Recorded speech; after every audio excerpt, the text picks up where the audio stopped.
कशा आहात मित्रांनो? आजच्या व्हिडिओमध्ये आपण बघणार आहोत ग्रामपंचायत विषय. कारण का ज्या वेळेस ग्रामपंचायतमध्ये निवडून येतात सरपंच असो, उपसरपंच असो, सदस्य असो, कारण का प्रत्येक वार्डामध्ये 2, 3, 4, 5, 6 असे वार्ड असतात. परंतु या वार्डामध्ये विकास कामाबद्दलच बोलणार आहोत की कोणत्या पद्धतीने आपण करू शकतो. हे खास करून हा जनतेसाठी आहे, कारण खूप मेहनत करून मी व्हिडिओ बनवत असतो. त्यासाठी तुम्ही एक लाईक नक्कीच करा आणि चॅनलला सबस्क्राईब करा, कारण प्रत्येक व्हिडिओ माझी तुमच्या फायद्यासाठी आणि माहितीसाठी येत असतात. यामध्ये मी कोणत्याही राजकीय नेत्यासाठी किंवा मी कोणत्याही राजकीय लोकांचा विरोधसाठी करत नसतो, तर मी जनतेला माहिती मिळावी यासाठी माझे व्हिडिओ घेऊन येत असतो. तर मित्र, आज आपण बघणार आहोत ग्रामपंचायतमध्ये विकास कामे कसे करायचे. ग्रामपंचायत विकास.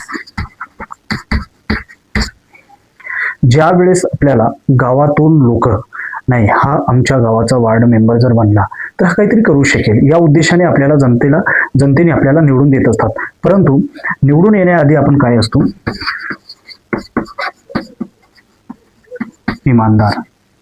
आणि जसं निवडणूक संपली, जसं आपण सत्तेमध्ये बसलो, जसे आपण सत्ता असो विरोध असो, ते काहीच नसतं. हे फक्त जनतेला सांगण्यासाठी असते मी विरोधात आहे, मी सत्तेत आहे. हे सगळं बोलबच्चन भाषण आहे.